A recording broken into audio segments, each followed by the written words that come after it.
Blue Coal presents The Shadow, the man of mystery who strikes terror in the very souls of shopsters, lawbreakers, and criminals.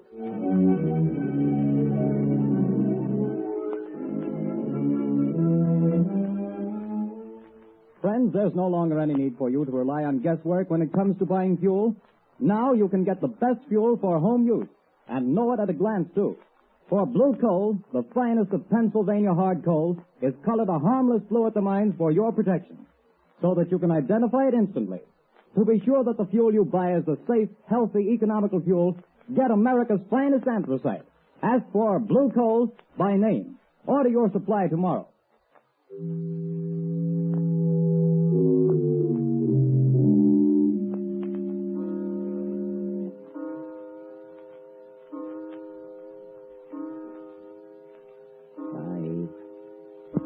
Arthur, don't. 7, 8, 9. This is the hour, my dear. I can't stand it, I tell you. Always at 9 o'clock it comes. But if I hear that horrible thing again, I'll go crazy. Oh, this awful house. But it's quiet, my dear. Way out in the country like this, I can install my laboratory here as soon as I get around to it. As for these strange sounds, well, haunted houses have always fascinated me. I've always wanted to meet a ghost, shake hands with him, invite him to tea. Stop talking like that. It's serious. Oh, I've tried to stand it for your sake, Arthur, but I don't know how much longer. My heart isn't strong, and I... Hear it? But that's only the wind, isn't it? No. It always starts like that. You know it does. Don't move. Listen. Arthur, it's coming. It's coming. It's coming. A ghost, eh? Well, we'll see.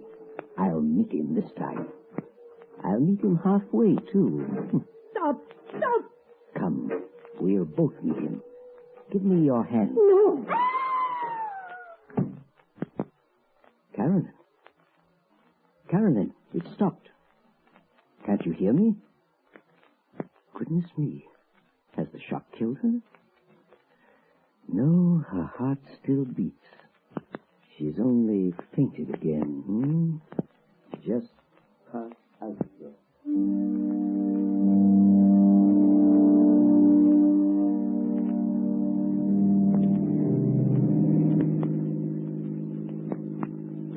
Turn the next corner, Lamont. It's that big house set on the hill. May I ask, Margot, the reason for this late call on Carolyn Sneed? I'd like to know what's the matter with the poor woman.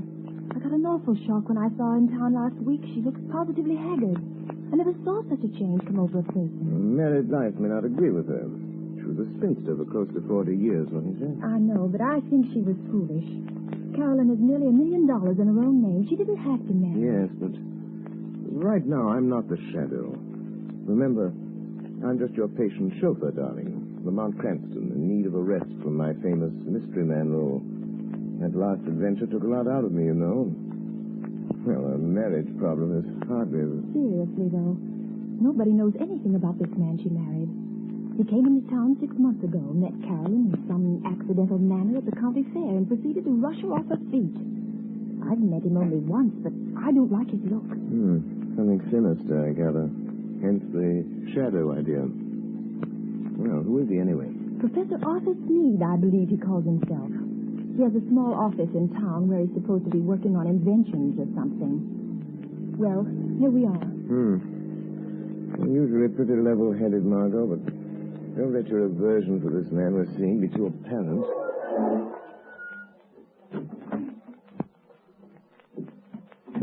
Dreary place, isn't it? I don't see any bell. I guess you're supposed to use the knocker. Here he comes. Well, who is... Oh, it's you, Miss Lane. Yes. Good evening, Professor Sneed. I hope we aren't too late. Too late? Too late for what? Why, I phoned Carolyn that we'd drop in just to say hello. Well, she didn't tell me. Carolyn isn't feeling well at the moment. I'm sorry. Good night. Oh, but please, I only want to see her for a moment. That is, unless it's something really serious. Well, It isn't as serious as she pretends to think it is, but, well, come in. Thank you. This is my friend Lamont Cranston. Come in. I'm very happy to see Mr. Cranston. I've heard a lot about him. How do you do? You say Carolyn is ill? She didn't mention it when I came on suddenly. She's been in a nervous condition lately, but it's mostly imaginary. I made her go to bed. Well, would it be all right if I saw it? I suppose so. Go on up if you like. Well, thanks. I'll only be a few minutes, Lamont. What seems to be the trouble with your wife, Professor Sneed? Oh, she's run down, I guess. Frightfully nervous.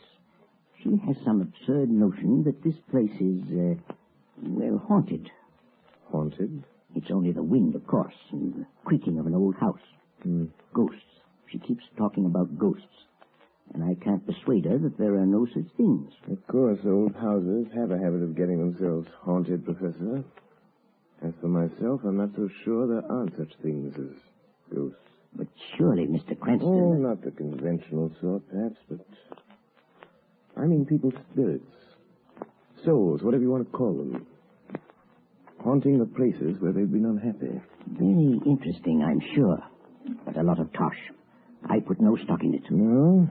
I'm just noticing that rather rare book on the table, Professor. Neuroses of Death. What? If you're interested in that, I'm sure you must be interested in ghosts. I understand its morbid analysis of the factors of violent death are quite interesting. What do you know about it? Oh, I read all sorts of things, Professor. Professor Sneed. Oh, yes, Miss Lane? Carolyn wants her sedative. Oh, yes. I'll go up and give it to her.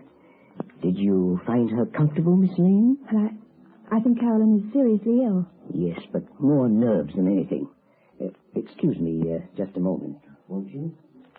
Lamont, there's something wrong here.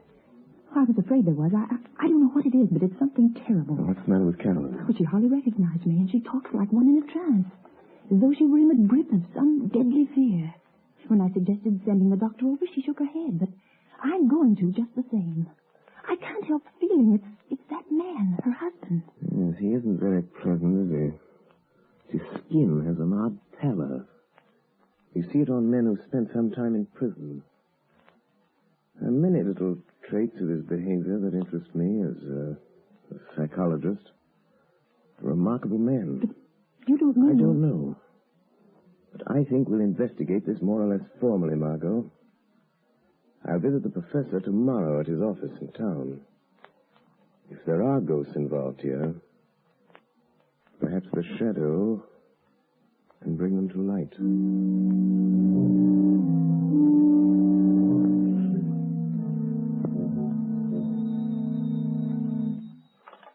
Hello? Yes, Carolyn. Well, don't worry, my dear. I'll leave the office here at 5, and I'll be home before 6. Yes, I understand. Goodbye, dear. Well, who is it? Is that you, Miss White? Who's opening that door? Don't get up, Professor. I'll close it after me. What? I thought I might find you in. Who said that? Who are you? Your conscience speaking, Professor. Or have you a conscience? I'll show you what I've got. Don't excite yourself. I'm only a voice. A voice they call... Professor, have you ever heard of the shadow? The shadow? Yes. You seem to have heard of me. What do you want? I've come to warn you, Sneed. Warn me? Warn me about what? I know what you're doing. What? And I know how it's going to end. The end is death. Death? I have something here I'll toss in your lap. There. Do you hear it? Why, you... Get out of here, I tell you. See it? Look. It's half of a playing card. The ace of spades. When you find the other half, that will be the end. Get out and leave me alone. All right, Sneed, I'll go, but don't forget. The shadow knows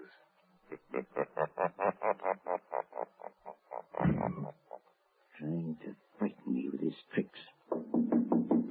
Oh, coming back, are you? Oh, it's you, Miss White. There are two gentlemen here to see you, Professor Sneed.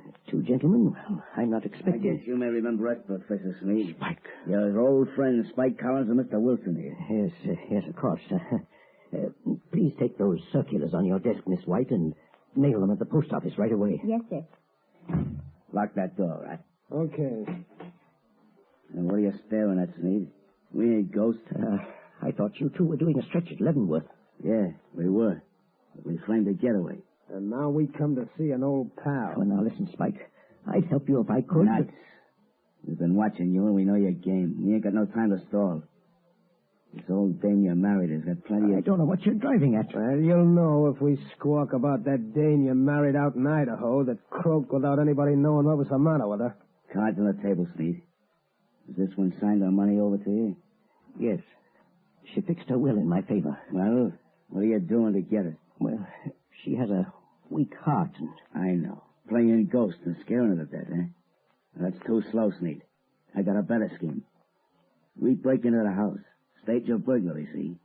In a scuffle, the old dame gets shot. Dead. It's quick. No. You can't do that. No? You'll see.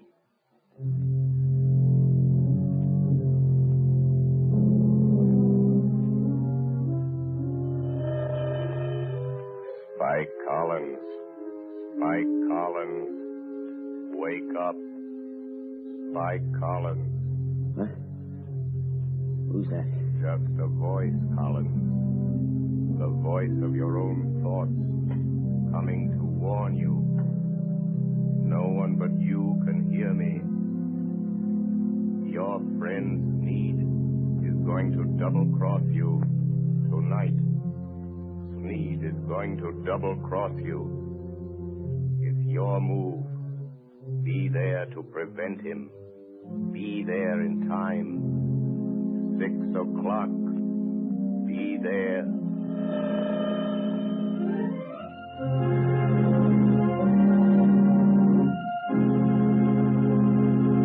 The Shadow will return in just a few moments. While we're waiting, ladies and gentlemen, I want to tell you about the ever-increasing popularity of Blue Coal, America's finest anthracite. Blue Coal is winning new friends every day among New England housewives. They not only like the superior heat of Blue Coal, but they find that it simplifies housekeeping. This is because Blue Coal is so clean. It burns completely and does not send any particles of unburned carbon through the house to be deposited on furniture or woodwork. The drudgery of daily cleaning is reduced to a minimum with this clean fuel. Blue Coal is the largest single brand of solid fuel prepared especially for home use. Each car is laboratory tested at the mines for purity and size before shipment. Blue Coal is Pennsylvania's finest anthracite. So that you can personally identify this excellent fuel, it is actually colored blue at the mines. Order it by name. You will find the name of your nearest Blue Coal dealer listed in the Where to Buy It section of your classified telephone directory under the name Blue Coal.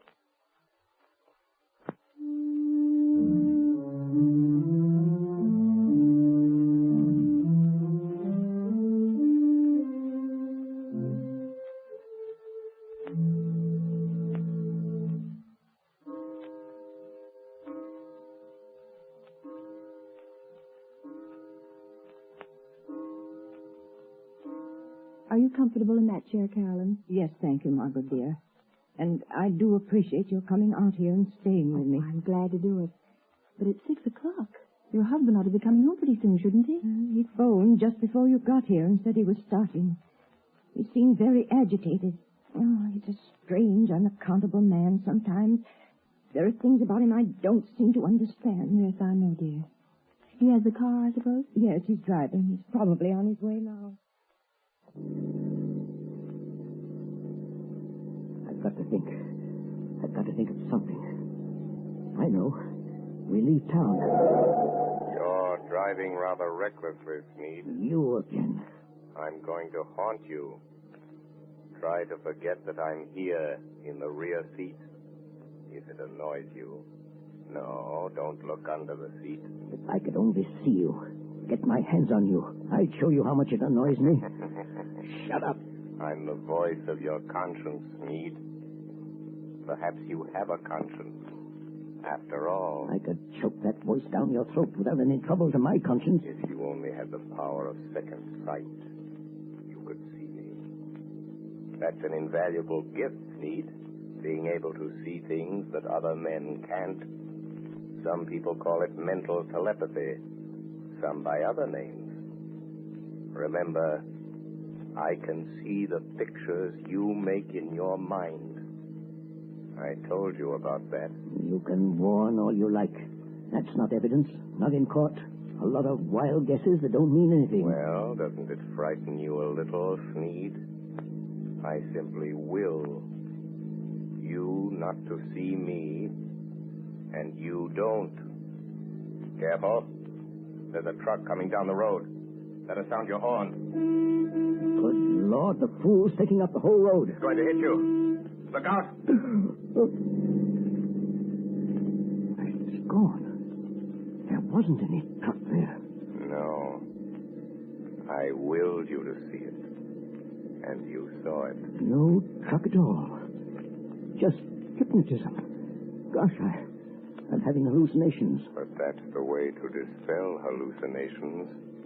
Drive straight through them. Be careful.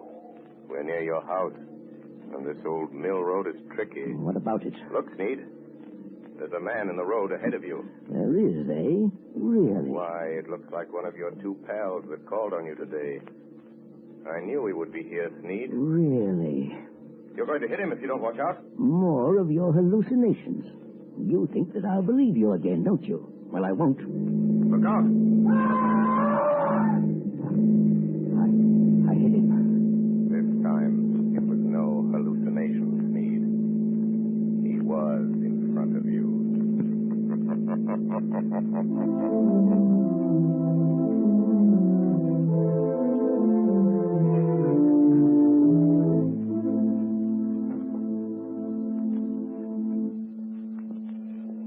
Morning, papers! Morning, papers! Ex-convict Spike Collins found dead last night on the old mill road. Spike Collins, wanted by the police, found dead. Here, son. I'll take one. Hey, sir. What's it all about, Lamar? Found dead on Old Mill Road. But that's out of the Sneed's place. Yes, I believe it is. Notorious criminal struck by automobile and killed. He was certainly struck by an automobile. I wonder if Sneed knew anything about it. He acted very strange when he got home last night. Strange? What way? Well, he was pale and shaky, and he hardly seemed to know I was there. He told Carolyn that he'd had a message from out of town, and they'd have to pack and leave. Oh, did he say when? Well, they thought they could get their trunks and things ready by this afternoon sometime. You're not going to let Carolyn go with him, Lamont? Not if I can help it. Let's see. A little after 9. I imagine Commissioner Weston is rather startled by the morning's news. I think I'll have a word with Commissioner Weston.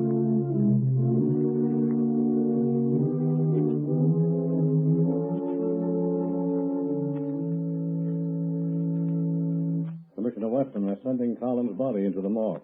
You went out there this morning and checked all details, Captain? Yes, sir, I did. And whoever hit him certainly smashed him up good. His face was all out of shape and couldn't recognize him. But we found these in his pocket. Now, let's see. A letter from his girl out west, looks like. Insurance policy. Library card of Leavenworth Penitentiary. And this ring, sir, that Collins always wore, with the figure 8 on it. Oh, yes. Well, it's a good job done, whoever did it. Tag that stuff and file it. Yes, sir. Let me know when the wagon gets here. Yes, sir. Police Department, Commissioner Weston speaking. Good morning, Commissioner. This is your good friend, the Shadow. Oh, yeah? Well, what the blazes do you want? To be of a little assistance, as usual. Yes, I see. I'm getting tired of this rigmarole, though heaven knows things happen when you phone. And what's the assistance today? Why didn't you investigate the ghost that haunts Sneed House, Commissioner, on the old mill road? Well, you missed up on that one, Mr. Shadow. I don't put much stock in ghosts, but we went out there and checked up, searched the house. There's no evidence. No? Go again today, Commissioner. And this time, I think you'll get your evidence.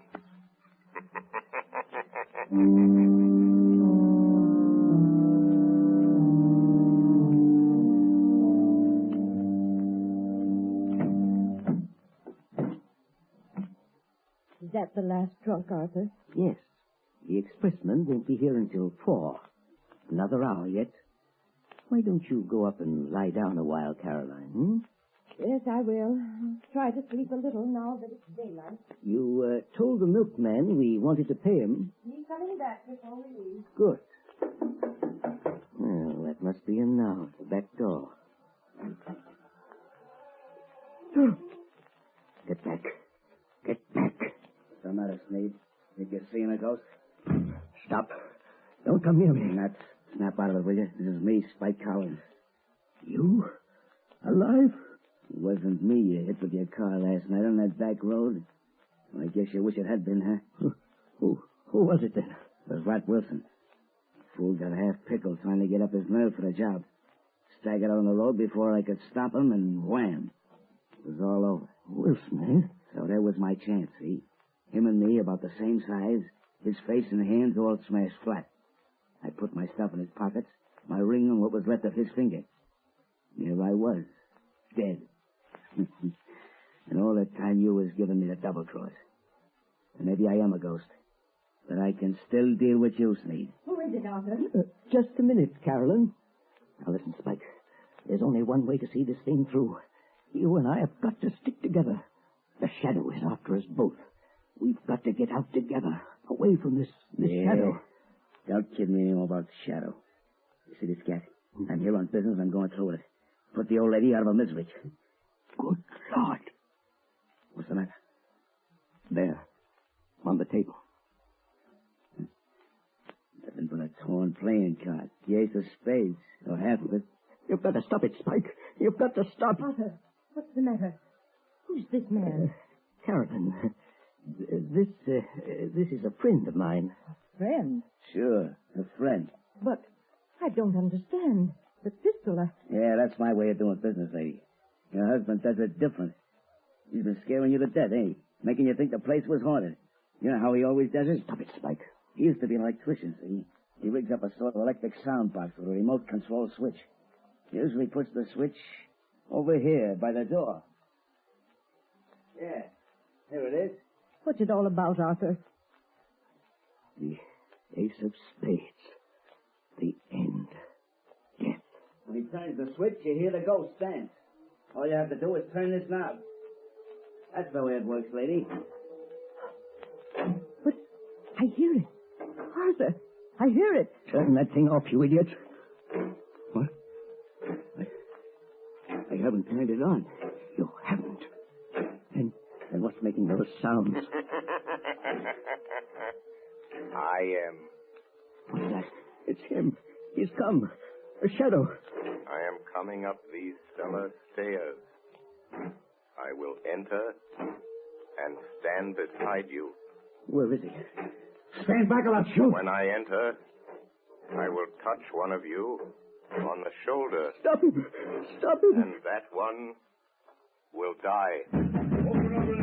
It's the cops. Come here, Steve. It's a plant. You called in the cops. No, don't shoot, Spike. I think it's up. You can have the bullet I was going to give your wife, you double-crossing skunk.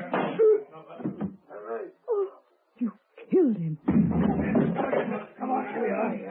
Go through that side room, boys. Okay. Stick 'em up. I got him. Now stand still or I'll break your arm. Now, hand over that gat. All right. I'm through. You win. Spike Collins. Spike Collins? I thought he was... I thought you... Say, what is this? Who was that guy that got killed over here last night? Come clean, Collins. Whoever it was, I didn't do it. Who's that? Where are you? Don't be alarmed. I am here behind you, in the shadow. Oh. So you're here, Shadow, eh? Maybe you know who got killed here last night. The man killed last night, Commissioner, is a ghost. Oh, yeah? There are now 2 ghosts in this little adventure. Mr. Collins will probably make the 3rd. You really should believe in ghosts now, Commissioner. And in shadows.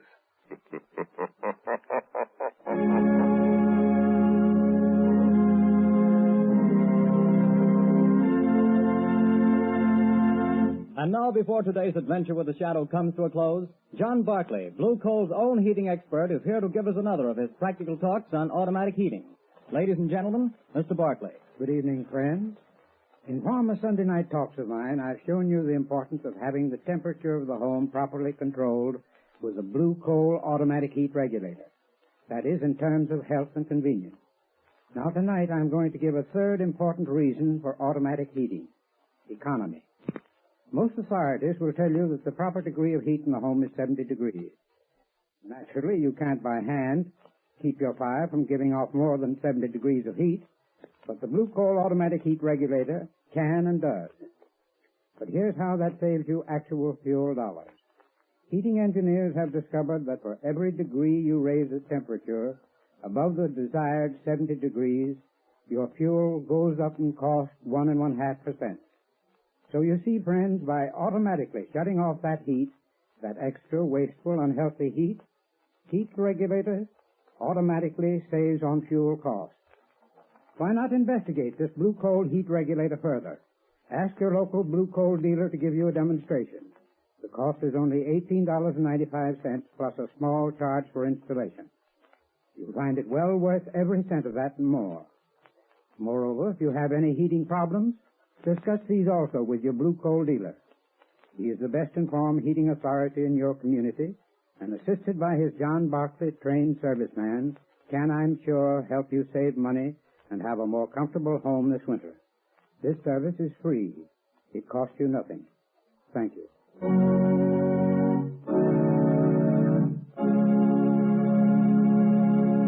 The Shadow adventure you have just heard is copyrighted by the Shadow magazine. The characters in this story are entirely fictitious. Any similarity to persons living or dead is purely coincidental.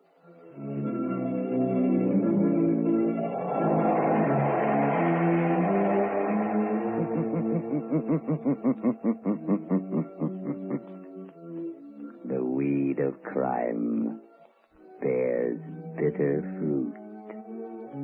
Crime does not pay. The Shadow knows.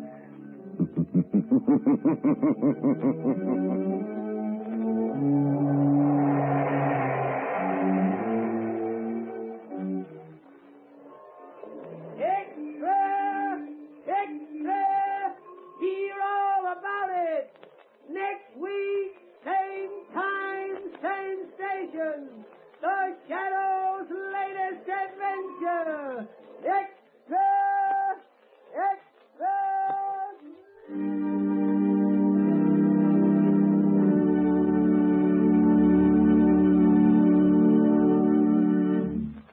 Your announcer, Arthur Whiteside.